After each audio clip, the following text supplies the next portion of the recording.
दोस्तों, टेस्ट की दीवार कहे जाने वाले चेतेश्वर पुजारा ने हमेशा हमेशा के लिए क्रिकेट को अलविदा कह दिया। लेकिन कई सारी यादें वो छोड़कर चले गए। लेकिन चेतेश्वर पुजारा का जीवन कैसा था, निजी जीवन, उसके बारे में चर्चा करना इसलिए जरूरी है क्योंकि एक गरीब परिवार से निकलकर कैसे एक लीजेंड बना जाता है, वो चेतेश्वर पुजारा से सीखना चाहिए। कम संसाधनों में कैसे भारत का स्टार बनना है, वो चेतेश्वर पुजारा से सीखना चाहिए। चेतेश्वर पुजारा से ये सीखना चाहिए कि ना उनके पास कोई ढंग का कोच था, ना उनके पास कोई ढंग के संसाधन थे, ना उनके पास बहुत ज़्यादा पैसा था। उसके बाद भी वो भारत के क्रिकेट के स्टार कैसे बने, खास करके टेस्ट प्लेयर की उपाधि उन्हें कैसे मिली, इन तमाम सारे बिंदुओं पर हम चर्चा करेंगे। 1988 की बात है जब चेतेश्वर पुजारा का जन्म हुआ था। गुजरात में हुआ था और उनके जो पिताजी थे अरविंद पुजारा, वो भी बेहद अच्छे क्रिकेटर थे। लेकिन किस्मत ऐसी रही कि वो कभी भारत के लिए खेल नहीं पाए। अरविंद पुजारा ने सोचा कि मेरा सपना मेरा बेटा पूरा करेगा और अरविंद पुजारा ही चेतेश्वर पुजारा के कोच बन गए।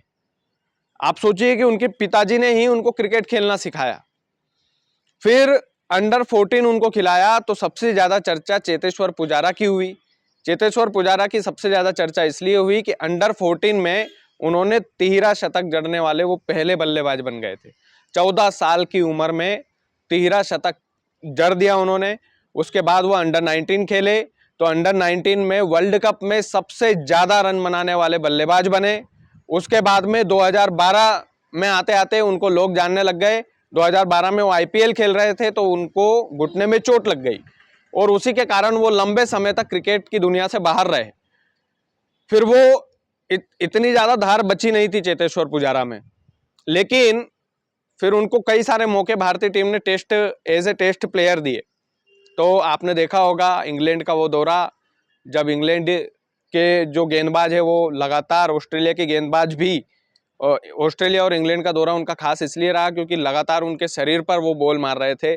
और उसके बाद चेतेश्वर पुजारा टेस्ट की दीवार के रूप में हमेशा हमेशा के लिए फेमस हो गए। लंबी कहानी है, ऐसा नहीं है कि ये केवल 2-5 मिनट की कहानी है। अगर चेतेश्वर पुजारा पर हम बोलने लगे, ये क्या मुख्य बिंदु है कि अंडर 14 में उन्होंने 13 शतक जड़ा, फिर उन्होंने अंडर 19 में अच्छा परफॉर्म किया, फिर उसके बाद में जो चीज़ें उनके 2012 में वो चोटिल हुए, फिर उसके बाद में कमबैक उन्होंने किया, फिर वो आईपीएल भी खेले, 2018 में भी खेले वो आईपीएल, और आरसीबी के खेमे से खेले, ओपनर के रूप में खेले, अच्छा खेले। और अचानक से संन्यास चेतेश्वर पुजारा ले लेंगे, ये किसी को उम्मीद नहीं थी। लेकिन एक युग का अंत हुआ है, क्रिकेट के एक जीते जागते युग का अंत। गरीबी में कैसे एक बेटा पूरे विश्व में फेमस हो गया, इस छोटी सी स्टोरी से, मुख्य पॉइंट से आपने समझी होगी। बाकी आप लोग वीडियो को ज़्यादा से ज़्यादा शेयर करें। चैनल यदि आपने सब्सक्राइब नहीं किया तो प्लीज़ कर लें। बहुत बहुत धन्यवाद।